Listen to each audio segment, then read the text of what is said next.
ایک واقعہ سناتا ہوں خواجہ معین الدین اجمیری کا۔ عطائے رسول ہند الولی حضرت خواجہ معین الدین اجمیری رحمت اللہ تعالی علیہ، میرے حضرت صاحب فرمایا کرتے ہیں ہم کٹر قادری ہیں، پر ہم کھل کے یہ بات مانتے ہیں کہ ہندوستان کے بادشاہ کا نام معین الدین اجمیری ہے۔ یہ ببانگ دہل مانتے ہیں۔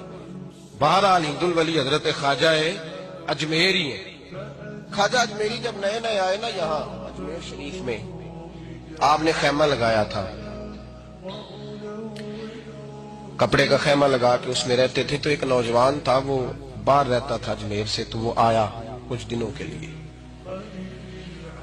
پڑھائی سے فارغ ہو کے، اجمیر کا رہنے والا تھا لیکن باہر رہتا تھا۔ جب یہاں آیا نا، وہ عصر کے بعد وہ گزرتا خواجہ اجمیری کے خیمے کے سامنے سے، جھونپڑی کے سامنے سے، تو خواجہ صاحب عصر کے بعد بیٹھ کے رویا کرتے تھے۔ عاشق دا کام ہی رونا تونا، بنا رویوں نہیں منظوری، اے عاشق سدا ہی روندا رہندا، پاویں وصل ہوئے تے پاواں دوری، رویا کرتے تھے۔ تو نوجوان بڑا سادہ سا تھا، بچپن میں والد فوت ہو گئے، صرف ماں ہی ماں تھی۔ ایک دن اماں سے جا کے کہنے لگا یہ مسلمانوں کا سادھو روتا کیوں ہے؟ اماں کہنے لگی مجھے کیا پتا۔ بچہ کہتے میرے اندر تجسس بڑھ گیا کہ بابے سے پوچھوں تو صحیح کیوں روتا ہے۔ 2 4 5 10 دفعہ میں گزرا، ایک دن بے چین ہو کے میں کمرے میں چلا گیا اجرے میں، تو میں نے کہا بابا کیوں روتے ہو؟ کہنے لگے مجھے اپنے شیخ کی یاد آتی، مجھے یاد آتی۔ تو وہ بچہ کہتا ہے مجھے اس وقت تک پتہ نہیں تھا کہ محبت میں بھی رویا جاتا ہے، میں سمجھتا تھا رونا صرف دکھوں میں آتا ہے، شیخ کی یاد آتی۔ حضرت عائشہ صدیقہ رضی اللہ تعالیٰ عنہ فرماتی ہیں جس دن نبی پاک صلی اللہ علیہ وسلم رات کے وقت ہمارے گھر آئے نا، اور حضور نے فرمایا ابو بکر چل تو نے میرے ساتھ مدینے جانا ہے، تو میں نے جناب صدیق اکبر کو روتے دیکھا، تب مجھے پتا چلا کہ محبت میں بھی بڑا رونا آتا ہے، محبت میں بھی رویا جاتا ہے۔ فرماتے ہیں خواجہ اجمیر سے وہ نوجوان کہنے لگا بابا پیار میں بھی رویا جاتا ہے؟ کہا ہاں۔ کہنے لگا میں نے بھی رونا ہے۔ تو آپ فرمانے لگے 2 شرطیں ہیں کہ کلمہ پڑھ جا، دوسرا میرا مرید ہو جا، آ جائے گا رونا۔ کہتے بس لوش ہی لگ گئی، کبھی آنسو دیکھے ہی نہیں تھے۔ حضرت اجمیری کہتے ہیں اس طرح کر لے۔ کہنے لگا جی میں اپنی اماں سے پوچھ لوں۔ اماں کے پاس گیا تو اماں کہنے لگی بیٹے میں تجھے جانتی ہوں، تیرے دل میں جو بات بچپن سے آ جاتی ہے نا پھر وہ نکلتی کوئی نہیں، تو اس طرح کر لے جس طرح بابا کہتا ہے، اس لیے کہ تو نے پیچھے تو ہٹنا نہیں۔ جا کے مرید ہو گیا، کلمہ پڑھ گیا۔ اب بابا جی کہتے ناشتہ بھی میرے ساتھ کرنا ہے، شام کا کھانا بھی، اور فجر کی سیر میں بھی تو ساتھ جائے گا۔ پریت ہو گئی، پیار بڑھ گیا، پر کٹ گئے، زندگی بابے سے وابستہ ہو گئی۔ اب چند مہینے جب گزر گئے نا، پوری لو لگ گئی، تو بابا جی کہنے لگے بیٹے تیری 3 چھٹیاں ہیں، 3 دن تو نے مجھے ملنے نہیں آنا، بالکل 3 دن کے بعد آنا۔ اس نے کہا مسئلہ ہی کوئی نہیں، پرواہ ہی نہیں تھی نا، پتہ ہی نہیں تھا۔ تو وہ چلا گیا گھر، صبح سے شام تک رہا۔ شام کو اماں نے روٹی دی تو 3 روٹیاں کھایا کرتا تھا، اب ایک لقمہ بھی نہ توڑا جائے۔ اماں کہتی بیٹے خیر ہے؟ کہ اماں جی پتہ کوئی نہیں، کوئی اندر کمی ہے کسی چیز کی، کوئی خبر نہیں، پتہ کوئی نہیں۔ خواجہ صاحب رحمت اللہ تعالی علیہ کا وہ مرید، اماں بار بار پوچھتی لیکن کوئی بات ہو تو بتائے نا، کچھ نہیں اماں کوئی نہیں۔ بڑی مشکل سے شام ہوئی، شفق غائب ہوئی، اندھیرا جو چھایا، ساری دنیا بستر پہ لیٹ گئی، تو اس نے اٹھ کے چھت پہ گھومنا شروع کر دیا۔ بچہ نہ سوئے تو اماں کیسے سوئے؟ اماں بھی چھت پہ آئی، کہا بیٹے کیا بات ہے؟ کہا اماں پتہ کوئی نہیں، کوئی میری نیند اڑا کے لے گیا۔ بیٹے تو نے روٹی بھی نہیں کھائی؟ کہا اماں کوئی نہیں پتا، کوئی پتہ نہیں۔ جب 12 بجے کے بعد کا وقت آیا تو پھر ہلکے ہلکے آنسو نکلے، اور جب سحری چمکی تو دھاڑے مار کے رویا۔ بیٹے کیا ہوا؟ کہنے لگا اماں میں نے بابا جی کے پاس جانا ہے، اسے کہہ مہربانی کرے، میں نے یہ جدائی میرے بس کا روگ نہیں، اب نہیں میں نہیں رہ سکتا۔ فجر کی نماز پڑھ کے تو اماں گئی، کہنے لگی مہربانی کر اسے بلا، تو بابا جی کہنے لگے اسے کہہ ابھی تو 1 دن گزرا ہے، ابھی تو وقت بڑا پیچھے ہے، ابھی ٹائم ہے، بس اگلے دن کی جو شام ہوئی تو ماں کے قدموں میں گر گیا، کہنے لگا خدا کا واسطہ اسے کہو میرا نہیں گزارا ہوتا، اب نہیں، اب عادی ہو گیا، اب اگر اس کی دید کا نشہ نہ ملا تو مر جاؤں گا۔ حضرت اجمیری رحمت اللہ علیہ کے پاس اماں روتی ہوئی آئی، کہنے لگی بابا مجھے نہیں پتا تیرا اس کا رشتہ کیا ہے، میں تو ماں ہوں۔ اس کے آنسو گرتے ہیں تو میرا کلیجہ پھٹتا ہے، وہ جب روتا ہے تو میری جان نکلتی ہے، مہربانی کر اسے دید کا نشہ دے، میرا بیٹا ہے بلکتا ہے دیکھا نہیں جاتا۔ جب یہ لفظ کہے تو آپ فرمانے لگے ماں تو اب ایس کرنی کی ہو تو میرے رسول دیدار منع کر دیتے ہیں، تو ماں بن کے آئی ہے تو تجھے کیسے روک دوں؟ فرمایا جا اسے کہہ آ جائے۔ اب وہ وہاں سے نکلا تو دوڑا آیا اور آ کے کھڑا ہوا تو حضرت اجمیری مریدوں کو سبق پڑھا رہے تھے، کتاب کھلی ہوئی، بات ہو رہی تھی مریدوں کے ساتھ گفتگو ہو رہی تھی۔ وہ آ کے کھڑا ہو گیا، ایک نظر یوں اٹھائی تو دروازہ، بڑی دیر سے کھڑا، یوں نظر اٹھائی اس کی طرف دیکھا، بس دیکھا ہی تھا کہ وہ دھاڑے مار کے رونے لگا۔ تو حضرت اجمیری نے مسکرا کے ایک جملہ کہا، فرمایا پتہ چل گیا محبت میں بھی رونا آیا کرتا ہے، پتہ چل کے دوڑ کے قدموں میں آیا۔ پھر لوگ کہتے ہیں جب وہ آیا نا تو آنسو حضرت اجمیری کے بھی نکل گئے، رو پڑے، آہیں نکلی، فرمانے لگے بیلیا رات سویا نہیں نا؟ کہا حضور نہیں۔ فرمایا میں بھی نہیں سویا۔ تو اگر بیدار تھا تو کل شام روٹی نہیں نہ کھائی؟ حضور نہیں کھائی۔ فرمایا میں نے بھی کوئی نہیں کھائی۔ یہ محبت دو طرفہ ہوتی ہے، یک طرفہ تھوڑی ہوتی ہے، اگر تو نے نہیں کھائی تو میں نے کب کھائی؟ میرے بھائی ہمارے مشائخ نے محبت کی زنجیروں میں باندھا مریدوں تو بند گئے، گزارے ہی نہیں ہوتے۔ قرآن پاک نے ہمارا نبی پاک علیہ السلام کے ساتھ جو رشتہ بیان کیا ہے وہ رشتہ بڑا خوب ہے۔ کہا النبی اولا بالمؤمنین من انفسہم، فرمایا یہ نبی مومنوں کے جانوں سے بھی زیادہ قریب ہے۔ ہم بڑا عام لفظ بولتے ہیں کہ فلاں چیز میرے دل کے بڑی قریب ہے، میری سوچ کے بڑی، جو لوگ دل کے قریب ہوتے ہیں ان کے پاس اٹھنے بیٹھنے کو دل کرتا ہے۔ تو اللہ کریم نے قرآن پاک میں فرمایا کہ یہ پیغمبر صلی اللہ علیہ وسلم تمہاری جانوں سے بھی تمہارے قریب ہے، اور حضور نے وضاحت کر دی، نبی پاک نے وضاحت کر دی۔ حضور نے فرمایا لا یؤمن احدکم حتی اکون احب الیہ من والدہ وولدہ والناس اجمعین، او کما قال نبی صلی اللہ علیہ وسلم۔ فرمایا تم میں سے کوئی اتنی دیر تک مومن ہو ہی نہیں سکتا جب تک ہر چیز سے بڑھ کر مجھ سے پیار نہ کرے۔ ایک مثال دے لوں، بات آسان ہو جائے گی۔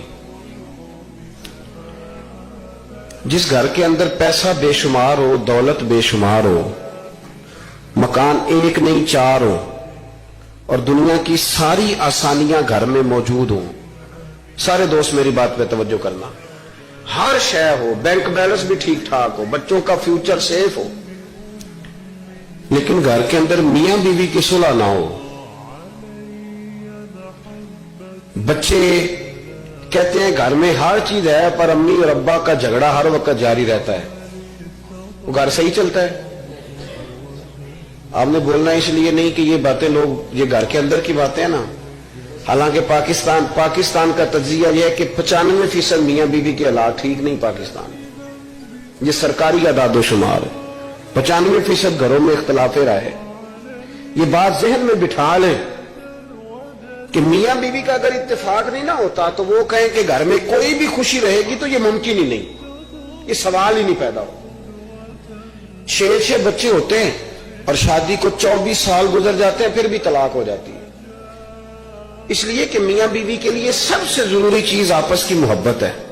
اور یار کیا خوبصورت انداز ہے میرے رسول پاک علیہ السلام کا، جتنی شاندار طبیعت حضور نے مولا علی شیر خدا کی تھی اتنی کوئی کر سکتا ہے؟ اور جتنی اعلیٰ ترین تربیت اور حسن سیدہ فاطمہ کو اللہ نے دیا کسی اور کو مل سکتا ہے؟ لیکن میرے نبی پاک علیہ السلام نے ان کی شادی کے بعد ان کو اکٹھے بٹھا کے ان کے سر آپس میں جوڑ کے ہاتھ اٹھا کے دعا کی تھی کہ اے اللہ ان کے درمیان محبت پیدا فرما دے۔ میاں بیوی کے درمیان جو سب سے اہم چیز ہے وہ محبت ہے۔ بچے کہتے ہیں ہم کدھر جائیں، ابا کی سنیں کہ اماں کی سنیں؟ اور اکثر گھروں میں بچوں کی تربیت رک جاتی ہے اس لیے کہ میاں بیوی کا سلوک نہیں ہوتا، تباہی اتر جاتی۔ گھر کے اندر ہر شے ہے پر ان کا پیار نہیں۔ پتہ یہ چلا کہ گھر میں محبت نہ ہو تو گھر نہیں چلتا۔ اگر محبت کے بغیر ایک گھر نہیں چل سکتا تو محبت مصطفیٰ کے بغیر دین کیسے چلے گا؟ گھر نہیں چلتا میرے بھائی، ٹوٹ جاتا ہے، بکھر جاتا ہے۔ سارا کچھ ہونے کے باوجود میں نے مردوں کو روتے ہوئے دیکھا ہے، عورتیں تو روتی ہیں، میں نے مردوں کو روتے ہوئے دیکھا ہے کہ کیا کروں، 4 بچے ہیں پر اس کو نہیں سمجھ آتی، وہ پاگل ہے، مہربانی کریں وہ سیانی ہو جائے، میں بچوں کے لیے پریشان ہوں، کدھر کیا کروں؟ یعنی عورت اگر وفادار اور پیار کرنے والی نہ ہو تو مرد کو آنسو نکل آتے ہیں کہ یہ سیانی ہوتی تو میرا گھر بن جاتا۔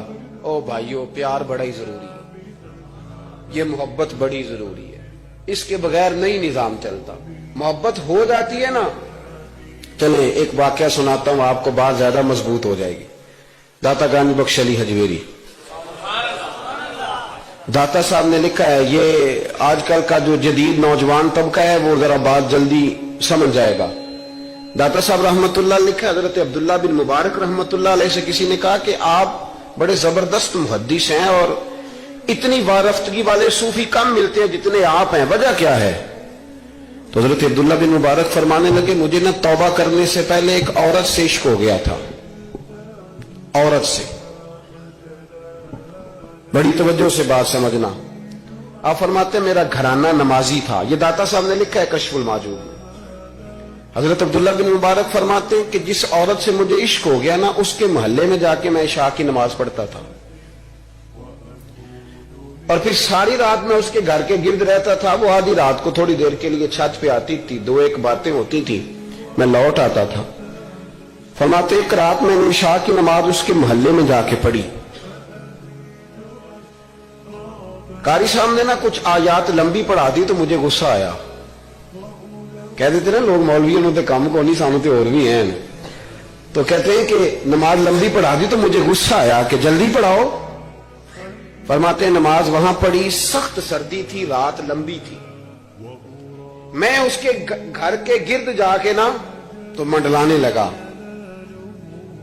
کیونکہ مجھے اس سے محبت تھی۔ فرماتے ہیں کہ 1 گھنٹہ 2 گھنٹے 4 گھنٹے 5 گھنٹے حتیٰ کہ سحری کا وقت ہو گیا اور پھوٹنے لگی، تو وہ نا بھاگتی بھاگتی چھت پہ آئی اور کہنے لگی کہ گھر میں رش بڑا ہے، مہمان زیادہ ہیں، آج بات نہیں ہو سکے گی۔ کہتے یہ لفظ کہتے وہ نیچے اتر گئی۔ جب میں وہاں سے واپس نکلا تو فجر کی اذان شروع ہو گئی۔ یوں سمجھ لیں کہ 13 گھنٹے 14 گھنٹے بیت گئے۔ حضرت عبداللہ بن مبارک فرماتے اچانک نہ میں نے اپنے دل پہ توجہ کی، ساری رات وہ آئی نہیں تھی پر مجھے اس پہ غصہ بھی کوئی نہیں آیا، مجھے وہ بری بھی نہیں لگی، ساری رات اس نے کھڑا رکھا لیکن میرے دل سے اتری بھی نہیں۔ کوئی نہیں سمجھ آئی آپ کو میری بات؟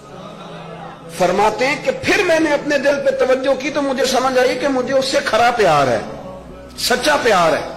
یعنی اس نے آدھا جملہ کہا کہ میں مجبور ہوں، تو میں نے اس سے مزید نہ قسم اٹھوائی نہ گواہ مانگے، میں اس کی وہ مجبوری بھی فوراً ہی مان گیا۔ تو جناب عبداللہ بن مبارک فرماتے ہیں کہ جب میں نے وضو کر کے مسجد میں جا کے 2 سنتیں پڑھی نا تو میرے اندر سے آواز آئی، عبداللہ اگر ایک بی بی کے لیے تو ساری رات کھڑا رہ سکتا ہے اور اس کی سخت بات سخت انتظار بھی تجھے غصہ نہیں دلاتا، اگر عورت کے عشق میں سارا کچھ ہو سکتا ہے تو رب رسول کے عشق میں بھی ہو سکتا ہے۔ پھر ان کی بتائی ہوئی تراویحاں تجھے غصہ نہیں دلائیں گی، پھر ان کا کہا ہوا روزہ تجھے غصہ، پھر تو یہ نہیں کہے گا کہ بڑا مشکل کام ہے جی گرمیاں دے روزے نے، پھر تیری زبان سے کوئی لفظ، اس لیے کہ محبوب پر غصہ۔ وہ کسی اردو کے شاعر نے کہا تھا کہ اس نے کہا تھا عشق ایک ڈھونگ ہے، تو میں نے کہا تجھے عشق ہو خدا کرے، پھر کوئی تجھے اس سے جدا کرے، پھر تو اسے تسبیحوں پہ پڑا کرے، پھر تو گلی گلی پھرا کرے، پھر تو اسی کا نام جپا کرے، پھر میں کہوں کہ عشق ایک ڈھونگ ہے اور تو نہیں کہا کرے۔ ایک صاحب نے مجھے ایک دفعہ فون کیا، ہمارے سنگی ہیں، وکیل ہیں، بیوی ان کی پروفیسر ہیں، کہنے لگے جی آپ کے ایک بزرگ نے کہا ہے کہ صحابہ نبی پاک صلی اللہ علیہ وسلم